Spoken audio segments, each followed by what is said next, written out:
I was consumed with my work. I took care of everybody that reported to me, but I didn't have time for chit chat. And I was a machine.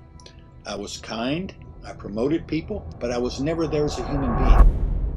I was trained professionally as a lawyer, but I've had 4 different careers. Poor kid who goes to a law school that requires suit and coat and tie every day, and his parents only have enough money to buy him 1 coat, which I wore 7 days a week for 4 months until I got the law changed. Here I was in Paris, London, Singapore, Japan. It took 3 big events for me to say, I got to get help. My brother called me and said, bro, we got a problem. I actually put the phone down and fell into the floor and started crying. Only time I ever cried in my life. And I said, I'm losing everything. Has it ever happened to you that you were fearful about the future? And how do you deal with that? Saturday night I woke up and I couldn't go back to sleep. I was fearful of something happening. Fear is a negative emotion. You have to accept it. You can't let it control you, and you have to move on from it. I was in the final 2 for CEO of a major company. The senior partner called me up and says, I'd like to take you to lunch next week. We'll go to lunch. And he says, you're the most qualified person. I said, well, thank you. I'm looking forward to the job. And he said, I'm not going to give you the job. My wife was right. And she basically sat down and said, you're never here when you're here. You're all about your work. That's not working for me. And this is when I did the stupidest thing in my life. It shows you how far gone I was. It's embarrassing to say. My guest today, in the very first episode of Trace of Victory, is Edward Diaz. Now, if you're new to the show, Trace of Victory is my own personal journey to seek out inspiring individuals from all walks of life with different backgrounds and expertise who can help us answer a simple question. How do you discover your path in life? These conversations will share the different roads these people took, their mistakes, and more importantly, the myths they debunked. Now, Edward is a top authority on organization and human behavior. His book, Smart Growth, was named a top 25 business book by Inc. magazine. His book, Learn or Die, was awarded the Wells Fargo Award for research excellence. And one of the best parts of the book that had a profound effect on my life was the 54 pages chapter about Ray Dalio. It was the first time Ray Dalio allowed somebody to enter Bridgewater, learn about what made his company so successful, and then share it with the world. And finally, his book, Hyper Learning: How to Adapt to the Speed of Change, truly sets forth a cognitive, emotional, and behavioral model designed to enhance the highest level of human performance in the new digital age. So, before we get started, let me just tell you something. This is something that I always wanted to do. And I'm new to this podcasting YouTube thing, but it's gonna get better. Day by day, show by show, it's gonna get better. I'm gonna put every single thing that I have into this project. And I hope that 5-6 years from now, at least 1,000 people will deeply care about this show. So, thank you so much for watching, and I hope you enjoy this conversation. I thought about how I would start this conversation, and it's my first time doing something like this. So if you have any feedback or anything that you believe I could improve, it would be more than helpful at the end of the conversation. So I want to start by, when I read your biography on your website, I was kind of fascinated by, and also when I watched a couple of interviews on YouTube, I was kind of fascinated by these 2 different people that I saw. The Edward, who was so focused on success, so focused on being the best, so focused on helping other people, but really focus on how can I be the best, how can I be the smartest person in the room. And then from what I read, kind of this personal transformation that you went through, where you find this person who is more centered. Even when you gave that lecture at Trinity, I felt as if you were centered. Very interesting. Uh, and everybody's got a story. You may not be verbalizing it, but you have a story. Everybody's got a story of who they are, who they want to be, how they want to be, what their sort of goals are. And we're all influenced by, the people that we're around, the people that we grow up with, and etc. And my story is probably more complex than the average person's. That doesn't mean I'm smarter, I'm better, or anything. It's more complex in the sense that it goes back to my very young years, because as I was growing up, my father was immigrated to the United States from Germany. He was a survivor of the Holocaust. Um, my mother grew up in New England, the Boston area, and they met in Georgia, a southern state, and and I was, born. I was born. I guess you would call a baby that shouldn't have lived. I was born at a time 2 pounds and 10 ounces at a time. Babies like that died, and I was in an oxygen tent for 6 weeks, and and so it was a miracle. I was called the miracle baby by that hospital. That sort of a miracle I lived. And so when I was raised, my parents were very protective of me because I was fragile in the beginning. And they ended up moving out of Atlanta, Georgia, the big city, into the rural Georgia. And basically, at a time in the United States where there was lots of social divisiveness, a lot of uh, issues racially, a lot of issues vis-a-vis religion, we were outsiders. All right, we were outsiders in a small town, and we were, I grew up watching things happen and watching my father's life be threatened, and watching, um, people put, nails under my mother's car so the tires would all be flat. So I grew up in an environment that was very, very unusual. And from that environment, I was, my father was my primary source of strength, of courage. Um, and he taught me, how to stand up for myself, how to have courage. And he role modeled courage. I mean, his life was threatened 2 or 3 times, and he basically, when his life was threatened, he told people, "I'll be sitting outside waiting for you," and he'd go outside and sit in a lawn chair and wait. He didn't have any guns or anything, and that's how I grew up, in a way of that I didn't fit in, and I had to learn how to basically uh, stand up for myself, how to have courage. But the thing that really changed my life was um, another person, not my family. The small town I grew up in had um, one high school. It had one of the best football teams in the state of Georgia, and the head football coach was like God. He was the most powerful man in town. And at the end of my seventh grade, before going to high school in the eighth grade, I got a phone call from him.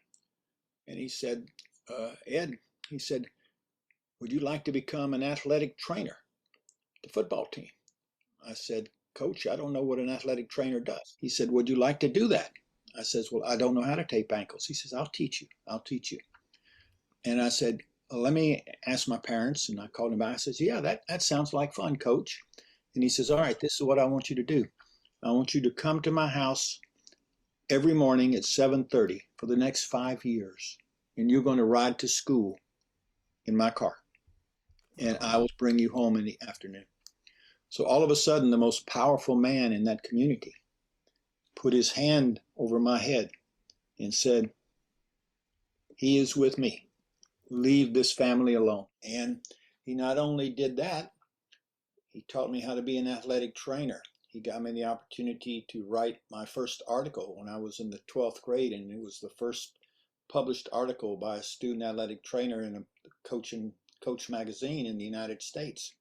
And he got me a full scholarship to college to go be an athletic trainer at the University of Florida. What he did was he basically always said, I want you to do this. And when I'd say, I don't know how to do that, he says, I know that, but I know you'll go figure it out. Go figure it out. So I had to go figure stuff out. And so all my life, I have been figuring stuff out. That's why I've had, I was trained professionally as a lawyer, but I've had 4 different careers because I had the confidence going back from the coach, the confidence, go out there and figure it out. Okay? You're going to make mistakes, but learn from your mistakes. Just make sure your mistakes are small mistakes. And that sort of, that's how I was taught. Also by my mother. My mother was an avid reader. We were very poor. And I'm giving you too much information, I'm sure. But I mean, she'd save up money, and once a month she'd take my brother and I to a little bookstore, and she says, you can buy 2 books. So I bought books about, fiction, nonfiction, about famous people, where they lived, okay? Doctors, lawyers, athletes, politicians.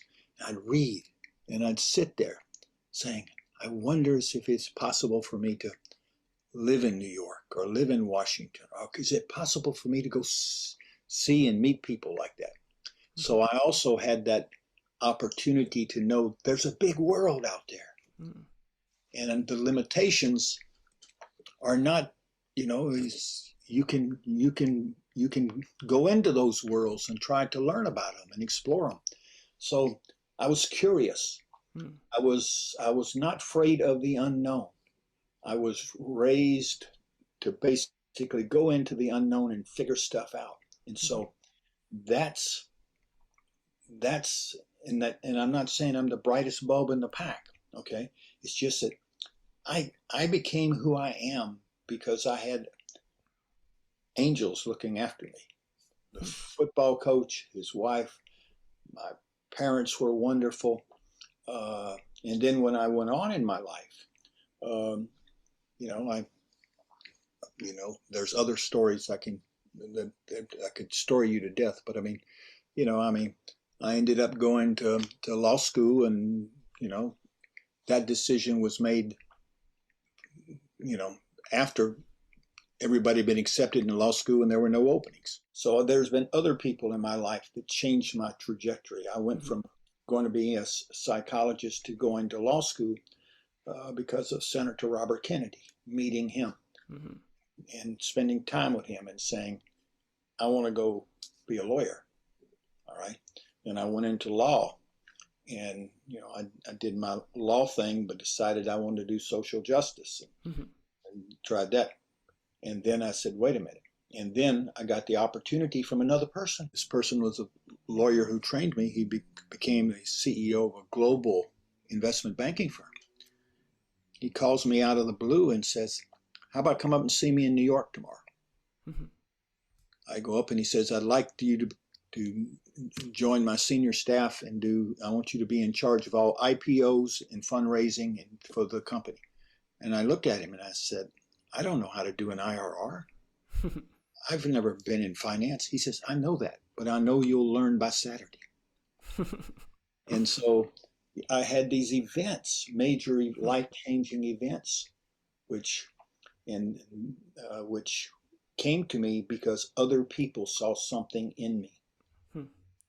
But then you also talk about this event that kind of shaped your life.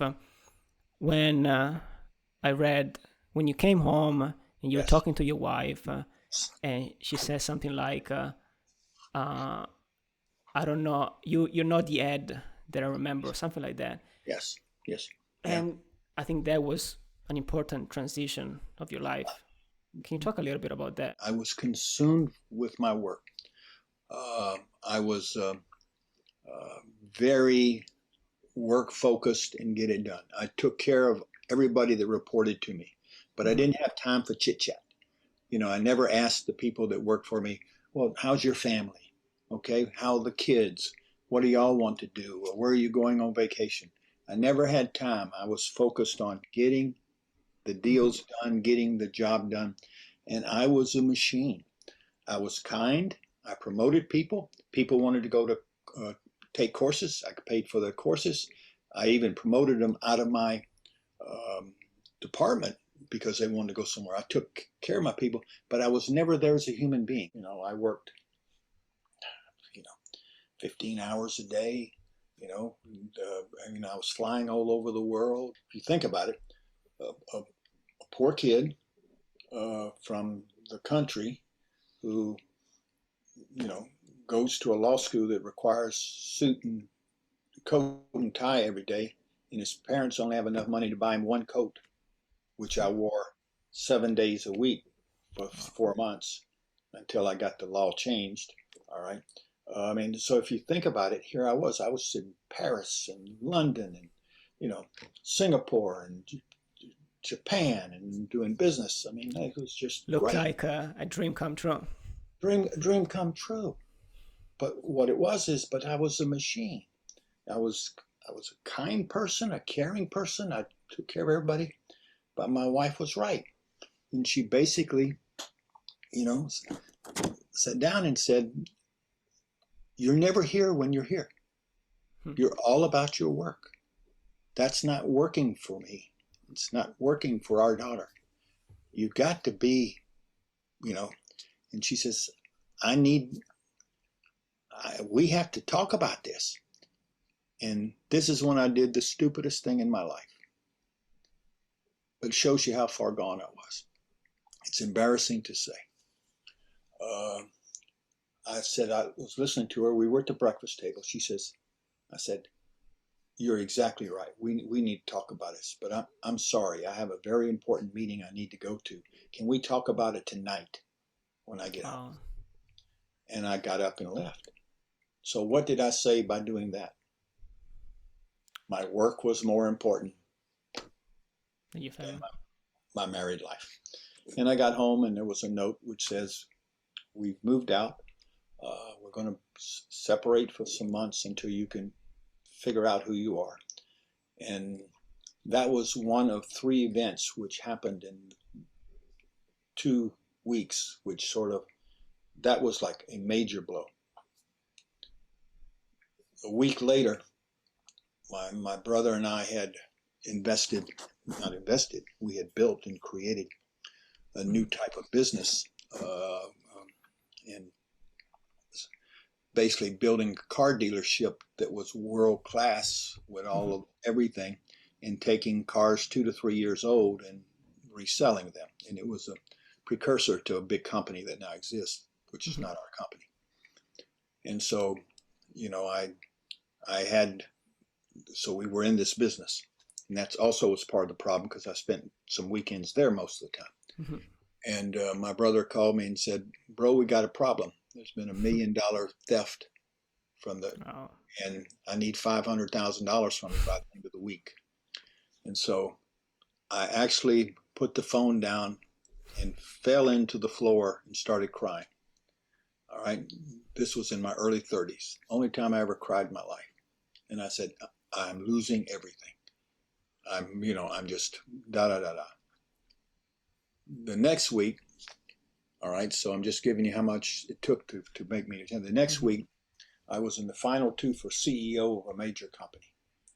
And the recruiter, the partner, senior partner, called me up and says, I'd like to take you to lunch next week. And I says, darn, got it. I got it. I'm the winner. I'm going to become CEO of that company. And I mean, I was just smiles and stuff.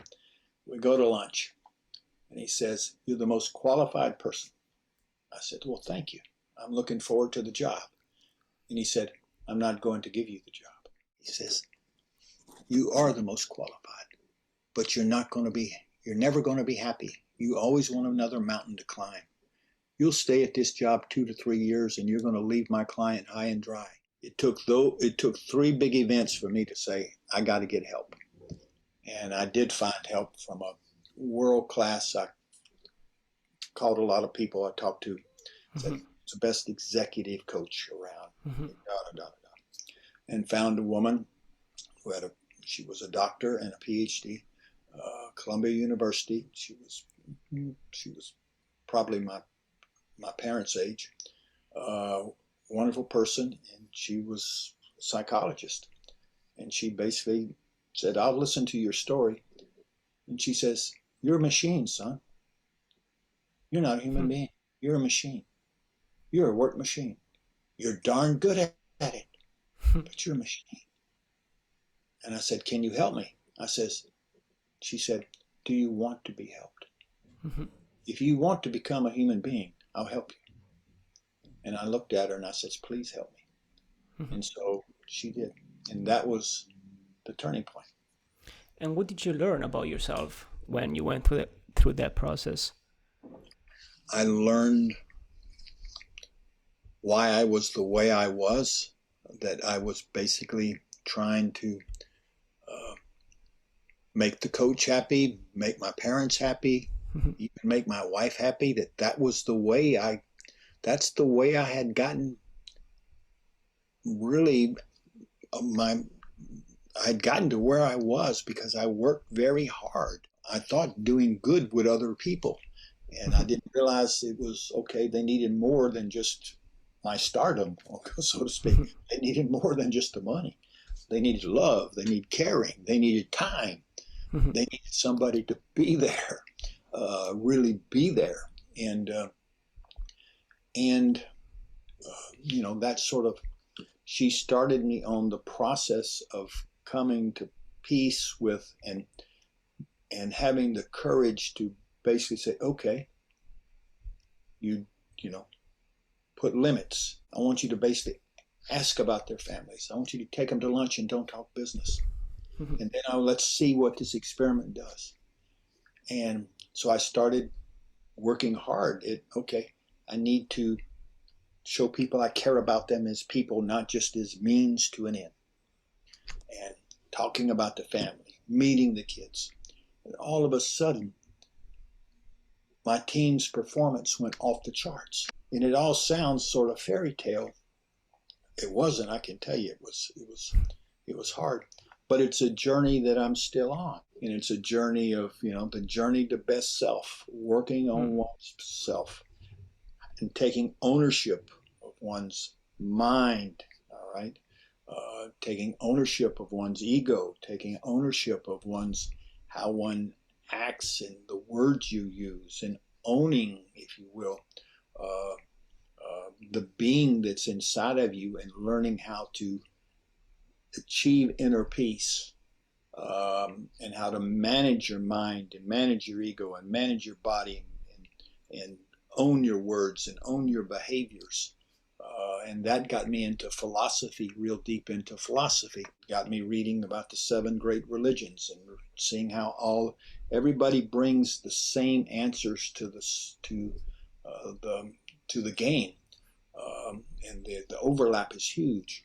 And that's the last 3 books. That's been the basis of the last 3 books that I've done, of trying to share that with people from all walks of life. As I look back on it, it's very magical. Not because this has nothing to do with me. To this day, don't really know why people saw something in me that they were willing to invest in. I'm deeply grateful. I remember them in my nightly prayers, my nightly meditation. I remember them all. I've had 25 angels in my life. You have an aura. Everyone has an aura. And we can take ownership of that aura And that has impact with other people, how they basically view us, react to us, and whether they trust us and whether they want to help us or whether they care about us and stuff. And it all comes down to managing oneself. That's why one of the practices I teach and the practices I've worked on for years is to be able to manage one's emotions, being able to manage your negative emotions, but also to be able to generate positive emotions. And so to manage how one behaves and comes across, one has to basically manage what's in effect the chemicals that are in our body, which is the emotions. And when you work hard on positive emotions, and you learn how to generate positive emotions, all right, and create them, and use different practices to do that, and you bring that to the table, you're more peaceful. It's okay. Where's this going? What's going on? What's not being said? Why is Jim quiet? Mm-hmm. How do I basically ask Jim what's he thinking about without having him feel like I'm putting him on the spot? Mm-hmm. How do I help Jim feel comfortable? How do we set up the rules of engagement so people understand that it's not a competition? And so it's a whole way of life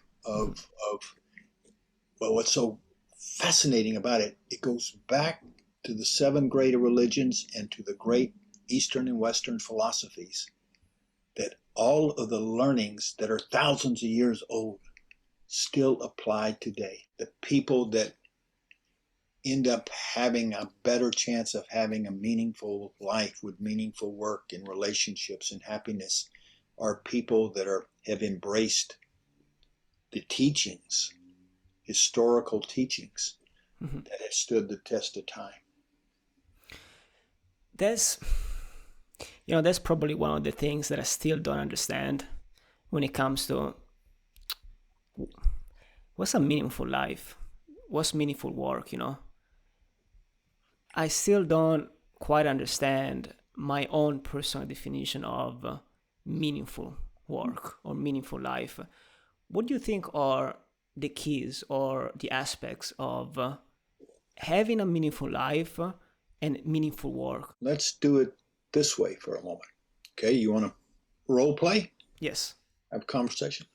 Okay. What does meaningful work mean to you? What would make work meaningful? What would type of work? But what if you defined meaningful work? What would be your purpose? Yes. What So would be your purpose? when I think about meaningful work, I think about work that you work with people, so you have a collaborative effort in doing something. And usually what I've seen is that when I'm by myself and I work by myself, I tend to not feel quite happy. Huh? But when I work with other people, there is something about working with other people that kind of energizes me. So I think it would be collaborative work with other people. And then probably I would say working on something that doesn't have to change the world, but it has to have an impact, a positive impact for somebody. That's an outstanding definition. If you just stop and think about it, meaningful work is more meaningful when you're doing stuff with people. All right, and the stuff we're doing, if it can have a positive impact on somebody else, that's like really great, good stuff. Yeah. And that is what meaningful work and is about. And meaningful work is created or enabled by people having meaningful relationships with other people. special types of relationships, caring, trusting relationships, not competitive relationships.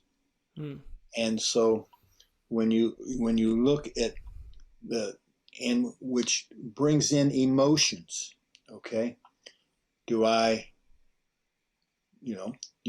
If you go into, let's say you put on a new team, what's the most important thing a team leader needs to do in the beginning?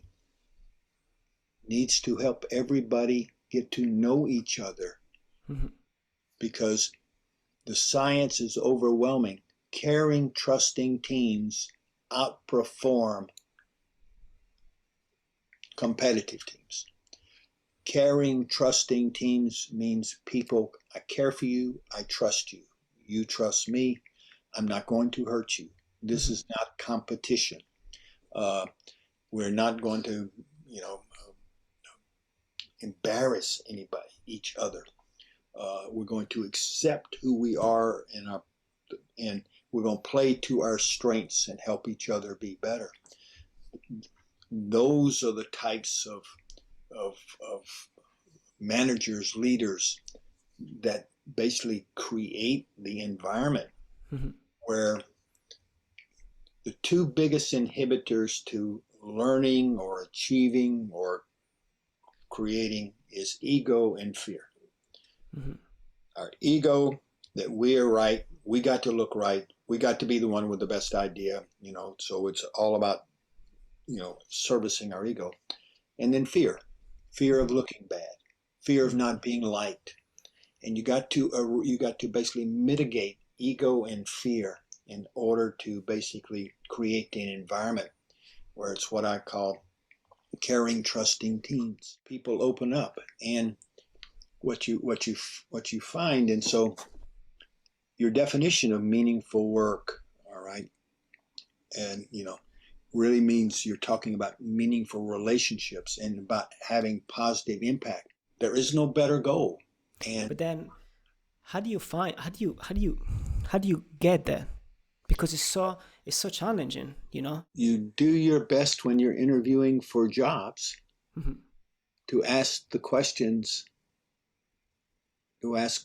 that's going to illuminate whether there's a likelihood that you can have meaningful relationships with colleagues and meaningful work and purposeful work here.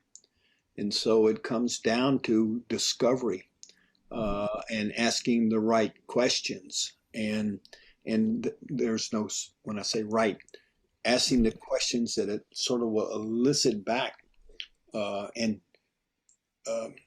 It's, let's say you're doing an interview for a job. And let's say that I'm working at the company already. I'm not the manager. I'm another teammate and working, and we're just going to role play here in your job.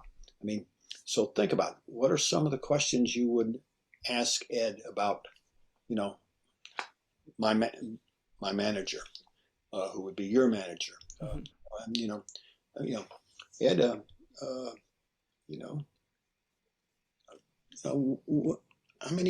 how many times a month do you go to lunch with Jim or Jane? They don't generally ask me to lunch. Oh, really? Okay. Well, do they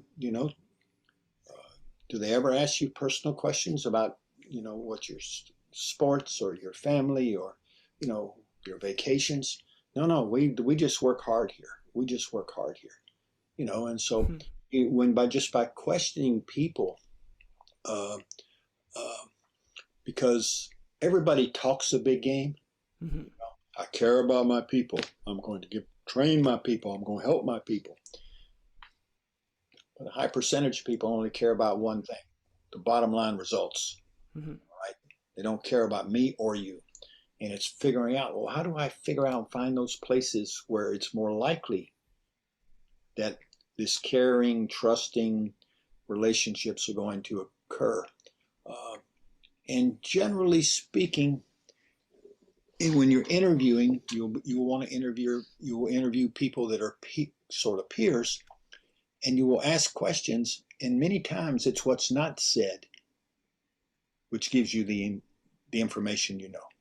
Mm-hmm. All right, because they're not going to say anything bad about their boss, but it's how quick they respond. Oh yeah, he's great about doing that, or she's great about doing that. We have so much fun, and so it's Interesting. sort of like you get a feel for, and you ask questions. Well, how often do you get feedback? Oh, we get feedback all the time. Oh, give me an example of feedback you had yesterday. Mm-hmm. And people say, oh, well, I didn't say much yesterday. Okay, how about feedback last week? Um, um, and just, and I'm role playing now. Just my stuttering. Mm-hmm. Or you can get a feel for a place, and it's not perfect, Mm-hmm. but you sort of have to say, how would the place I want to work at be? How would people behave? Mm-hmm. And visualize that, and then go in there, and am I seeing any of this? What am I seeing and sensing? Does that make sense? Yeah, it makes perfect sense, and I think it's one of the most challenging things ever to find a place that is meaningful to you. But then there is something that it's a challenge for me, which is the fear of uncertainty. How do you deal with that? Has it ever happened to you that you were fearful about the future, and how do you deal with that? Because I personally feel I'm one of those people who always envision my life ahead, and sometimes I have difficulties staying in the present moment, and therefore, since I always think about the next day, I don't know what's going to happen the next day, and so I kind of sometimes feel I'm fearful about the future, about not figuring out my life, about not doing something that I truly love, or not having an impact on the world, even if it's small. So how do Yes. you deal with the fear of uncertainty? Yeah. And fear is there, and fear will not go away. Mm-hmm. Maybe unless you're the Dalai Lama. All right, you meditate 4 hours a day, and I'm not being facetious or anything, but I mean, they're, I mean, I've been working on this for a long time, and I mean, just last weekend, Mm-hmm. Saturday night, I woke up, and I mean, I couldn't go back to sleep. I was fearful of something happening, which was very, which is unusual for me. But so I mean, fear doesn't go away, and so there's a couple of things, and there's no one right answer. It depends on people. It comes down to how you train yourself. Mm-hmm. What's my definition of who I am? What's the type of person I want to be? How do I ingrain that in me? And in most cases,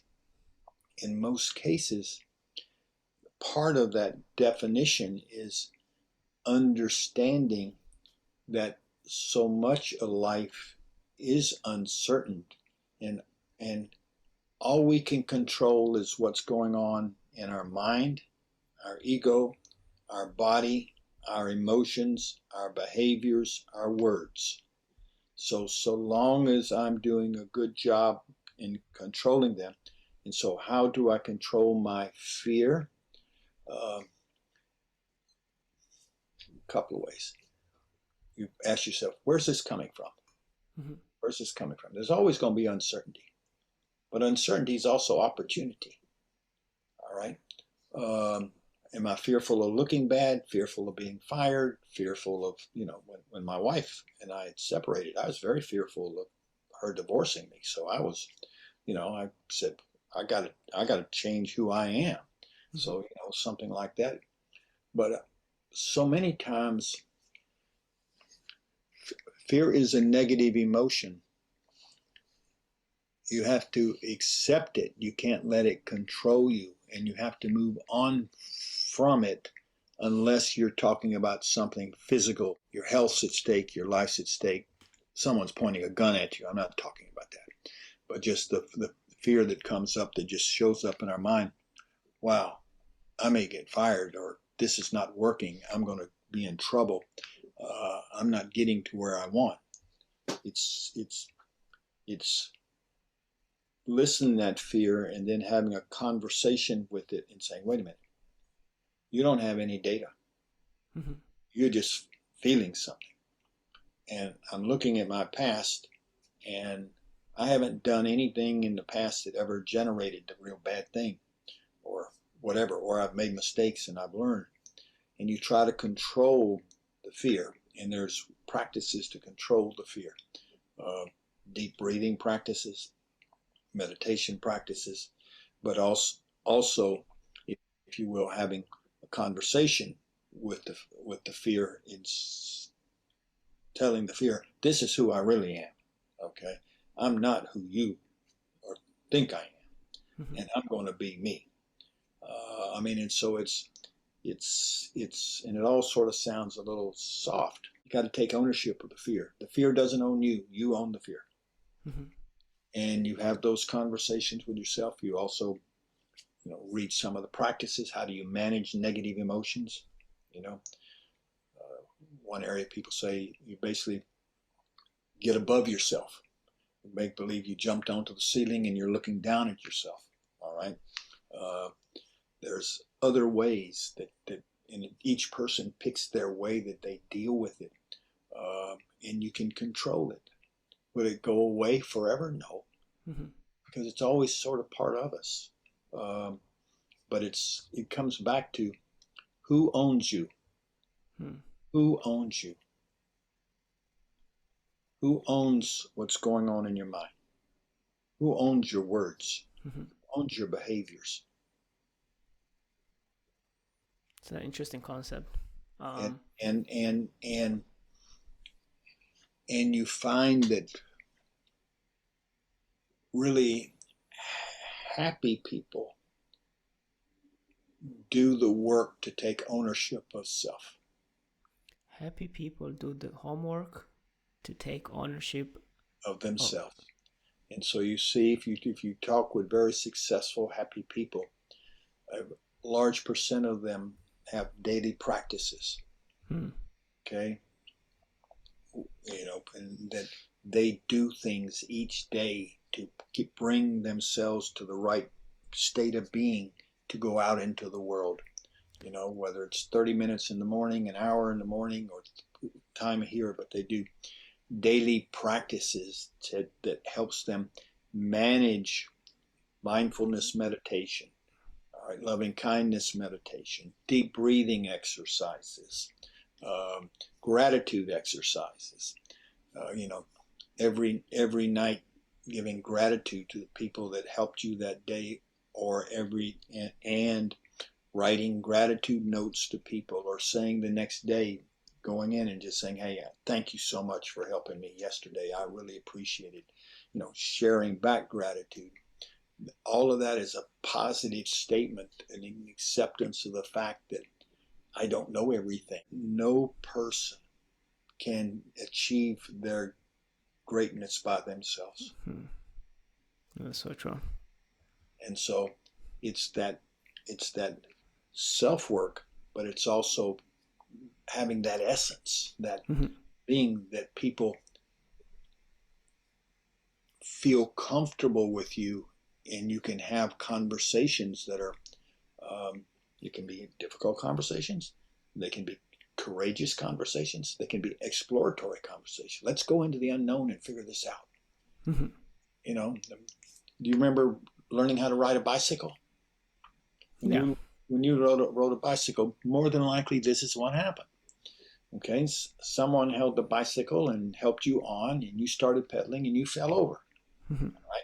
You may or may not cried. You may or may not dusted yourself off. But it's highly likely you got back on and you tried again. Well, life is like riding a bicycle. And as you grow and change, and you will, and I will, and I'll continue, we will. It's like, let's get up and get back on the bike. And, we're not going to lay in the dirt and cry for 5 minutes. Let's get back up on the bike and let's work this thing out. And that's the game, because people beat themselves up so much when they make mistakes. Everybody makes mistakes. Just don't make the same mistake twice. Yeah, I think the fear of the unknown is something that is always in the back of my mind, but I think everybody has that fear. I don't think at different stages of your life, you're always going to have that fear of, I don't know what's going to happen. Yeah, and we don't know, and that's where the choice comes. Okay, I don't know. How do I manage that? How do I take ownership and have more control over what happens to me? Well, I can have more control what happens to me by having more control about who I am. Does XYZ own me because he knows how to jerk my chain and get me upset? Yeah, it sounds like he does. You need to work on that. All right. We are built, wired, scientifically wired, all right, to basically go out in the world and seek confirmation of what we believe, affirmation of our story of who we are, of our ego. We are emotionally defensive. If challenged, we deny, defend, deflect. Okay? And we seek cohesiveness of our stories of how our world works. Every human being's wired that way. The people that can go into the unknown and figure stuff out, the people that can operate at the highest levels, have learned ways to overcome that wiring. And that's probably the thing that made you so successful, is the ability of, as you were talking about, learn, reinvent yourself multiple times and reinvent. It's hard to do. It's so hard to do. It's hard to do, but what's so fascinating is it's the hardest the first time. It gets easy. I mean, I know people that are very good at doing it. They don't think twice about it. It's almost natural. Well, what's the unknown that we're afraid of? Or we don't know about?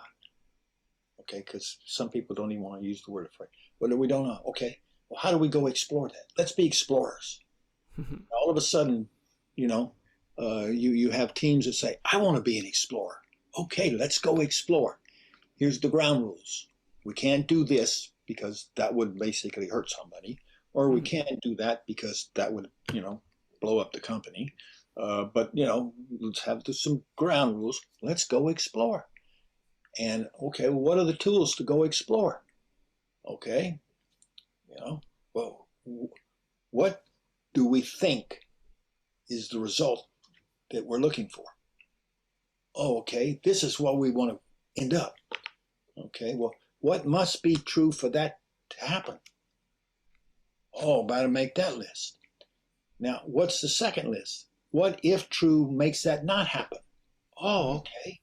Well, what do you think you need to go explore? Well, we need to go find out which one of these things is happening. Yeah, and oh, wow, which one do you think would be the easiest to go explore? Well, we go find the ones that are good. No, because there may be some good and some bad. Why don't you go find the things that if they're happening, it's not good. Go find disconfirming information. Instead of being wired to seek confirmation, rewire yourself so you know when to go seek disconfirmation. And then you can use disconfirmation to create the new. I think this ability that you is something that comes from a place of humility. I think you gotta be you need to have the humility to say, I'm just gonna figure it out. That's right. It comes from humility. I mean, and that's why, the book you mentioned you were going to read of mine, Humility, and mine and my co-authors. Humility is the new smart. That's why that title is there. And new smart has 5 components, all right, that help you get there. I'm defined not by what I know or how much I know, but the quality of my thinking, listening, relating, and collaborating. So it's no more me competing, I know more than you. No, it's the quality of how I engage, how I listen. We're crappy listeners. We are wired to hear what we believe. And if somebody's saying something that's not the same as ours, our immediate reaction is you're wrong. Men generally are not good collaborators with other people because we're so competitive. Okay. Science from MIT and Carnegie Mellon is overwhelming. Okay. Multiple studies. The best teams are teams made up of 5 women and no men. Oh. The second best teams are 4 women and 1 man.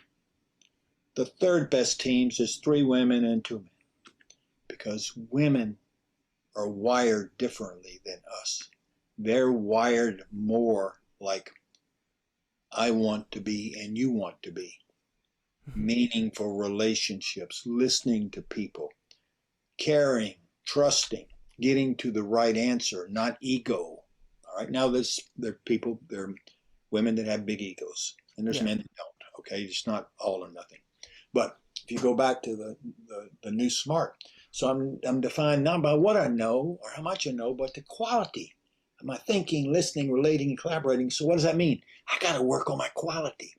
My stories, my mental models are not reality. They're only my stories of how my world works. That's probably one of the most fascinating things to me, because I look at the world and I believe that what I see is reality, but instead it's not. And it's so fascinating. And everything that I read, or everything when I speak or when I listen to things, I may get that part that wants to reinforce that idea that I'm right. Yeah. And it's so interesting to me. Yes. And you're quite correct. That's the way we're wired. And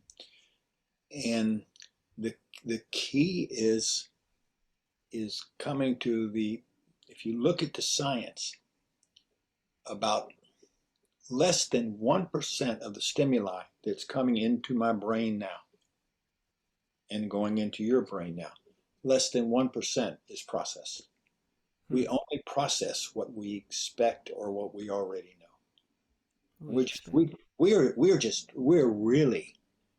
We're really confirmation, affirmation, defensive mechanisms. We can change that once we accept that by, one, training our mind, all right, and getting it still so we're more open to perceiving things.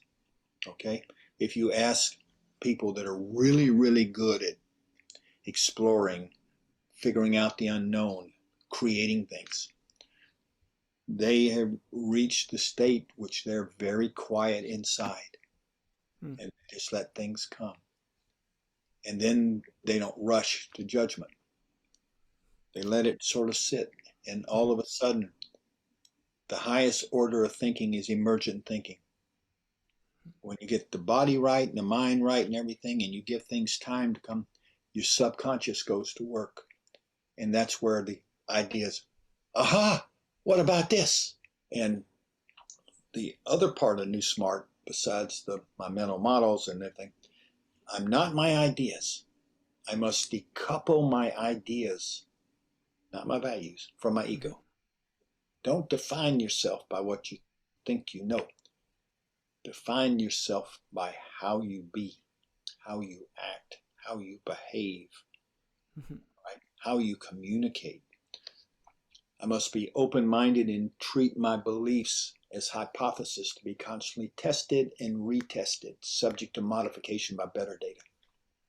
And if you look at one company, one hedge fund, big hedge fund, United States, Bridgewater Associates, Ray Dalio, I wrote a 54-page chapter in my Learn or Die book, that was the first time he allowed somebody to share his, but he built a great hedge fund by, I'm not my ideas, I must be open-minded, treat my ideas as hypothesis to be constantly stress tested and subject to modification by better data. What better data? What data would say I'm wrong? Well, go hunt for that data. Go hunt for it. And mistakes and failures are opportunities to learn. And so when you think about that, that type of philosophy, what I call New Smart, what's it trying to do? It's trying to help us overcome our internal wiring to be efficient, speedy, confirmation, affirmation, defensive people. And you don't have to figure out what it's going to, I think you said you were 28. You don't have to figure out what you're going to be at 50. Try to figure out where you want to be in 35 or 33, all right? Because the world you're living in, I'm living in too, but the world we're living in, we're at a state of radical impermanence. Change and the velocity of change is going to be faster and faster. It's going to be technology driven. It's going to be geopolitical driven. It's going to be social divisiveness driven. Lots of issues. And so, don't worry about 30 years from now, 20 years from now, 5 years from now. Worry about, okay, where am I going to be in 2 years? What do I want to be in 2 years? What do I want to be doing in 2 years? How do I want to be in 2 years? Okay, well, how am I going to get that way? Well, I'm working real hard now and I want to have a social life. Okay, but how much time am I going to spend on myself, improving myself the way Ed's been talking about this stuff? Do I need to spend, an hour a day? Well, I can't start it an hour a day. What do? Well, I started 10, 15 minutes a day. Okay, and what do I work up to?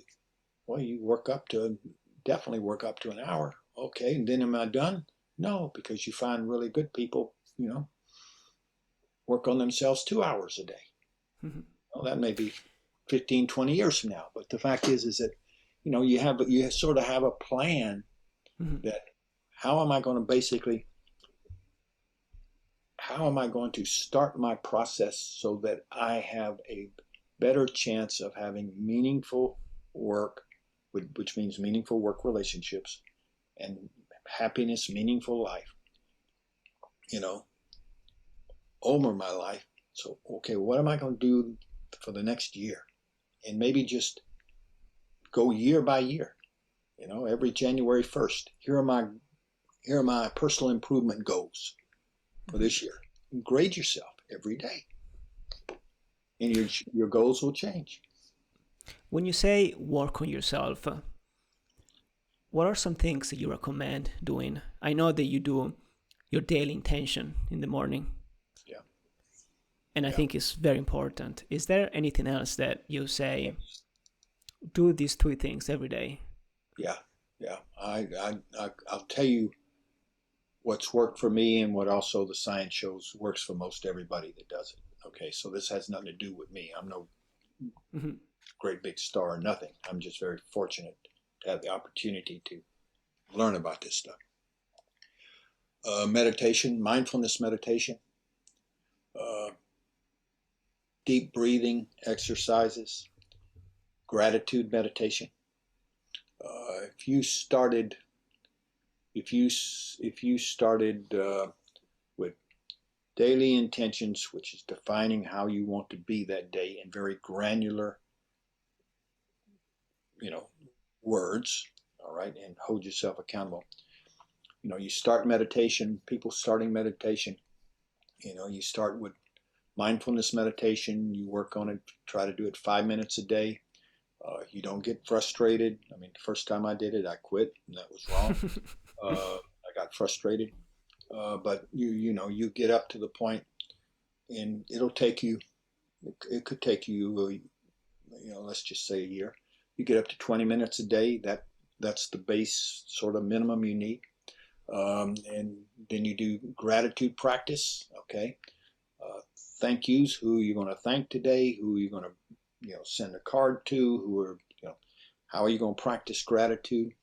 Deep breathing. You learn deep breathing exercises. They're easy to learn because when you go out in the world and everything and you feel yourself getting tense, or you're going into a meeting and you're all wired up, first thing you do is you do your deep breathing exercise.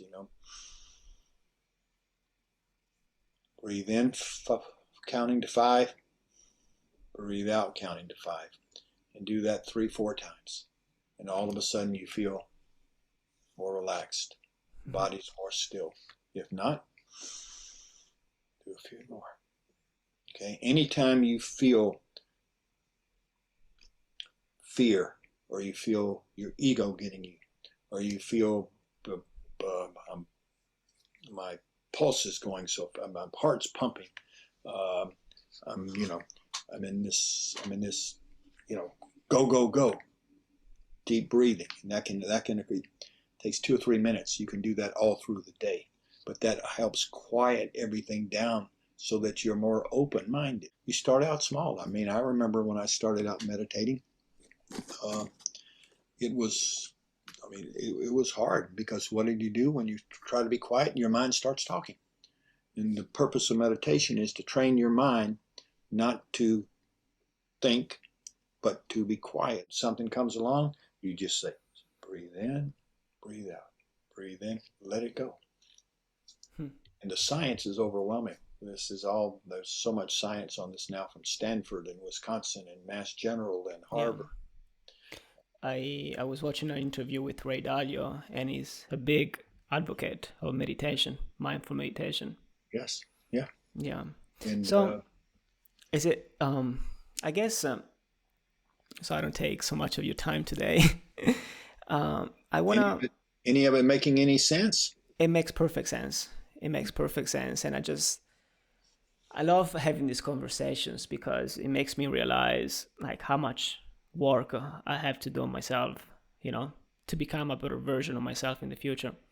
So I kind of want to finish our conversation because I know that you're very busy. So it's my first interview, so I don't know how long should I go, but I have 2 more questions. One is something that, so I was watching this interview, and every guest of every interview has a question for the next guest. And I thought it was a very interesting concept to have. The problem is that you're my first guest, so I have nobody before. So I went to my grandmother and I said, Nonna, which means grandmother in Italian. I said, so I'm having this interview with Edward, and is there anything that you want to ask? And she's 19 years old, so she's by herself because she lost her husband 10 years ago, and one of the most pressing questions of her life is death, and so she goes, ask Edward how he thinks about death, if he's afraid of death, how he manages the thought of death. It's an important question. She's a smart woman. Yes, I think about death. I mean, I know I am going to die sometime. I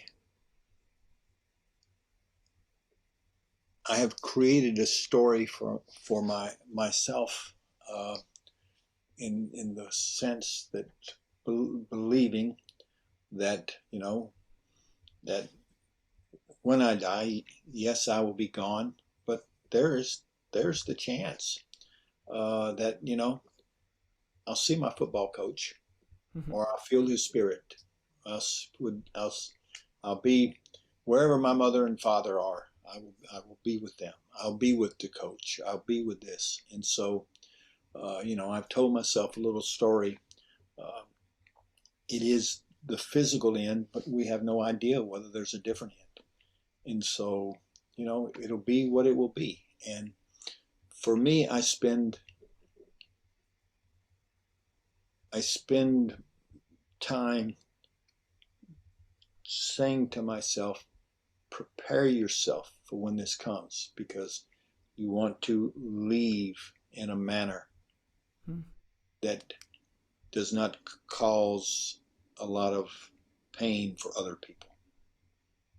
So, I've have had acquaintances and friends that have passed away, and their going out was very sad, and because they behaved in ways that really upset their family and their loved ones, brought pain. And so training yourself that,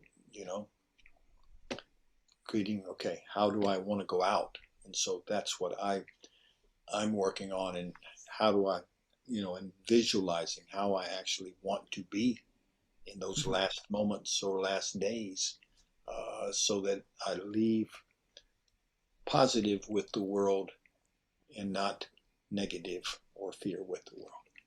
Do you have a question for the next guest, whoever is going to be, or she? A question that maybe is pressing on your mind? I guess a question and depends on the obviously on the guest. But I'm very interested in your generation, and even some generations that are a little older than you, as to how are you viewing what's coming, and how are you going to adapt yourself and learn how to adapt so you have the chance of creating a life that you want. And the purpose of the question is to get people started on the answer. Mm-hmm. Oh, wait a minute. I'm going to have to adapt. I thought I'd just get in the groove, and it's like the jet plane. I'm just going up. Okay. Yeah. No, life's going to be like this, even more so than my life has been. Mm-hmm. All right. Because of technology, climate change. Okay. The geopolitics is changing. I mean, y'all are going to live in very volatile times, which makes it even more important that you do the inner work, whatever the inner work is. And the inner work for some people will be much less or won't happen, but that's their choice. Mm-hmm. But most people don't know they have a choice. Mm-hmm. Most people don't understand they have a choice as to how I think. I have a choice as to what emotions I embrace and what I don't. All right. I have a choice as to what words I use. I mean, mm-hmm. I can remember way back when my wife and I were first married. She's a scientist, a very bright woman, and we were having a disagreement on something. It wasn't that important, but it was something. And I started raising my voice. Mm-hmm. She said, "Wait a minute, time out." She says, she's a scientist. She said, "Do you realize that when you feel a certain way in your body, you don't have to automatically speak that way?" I says, "What do you mean?"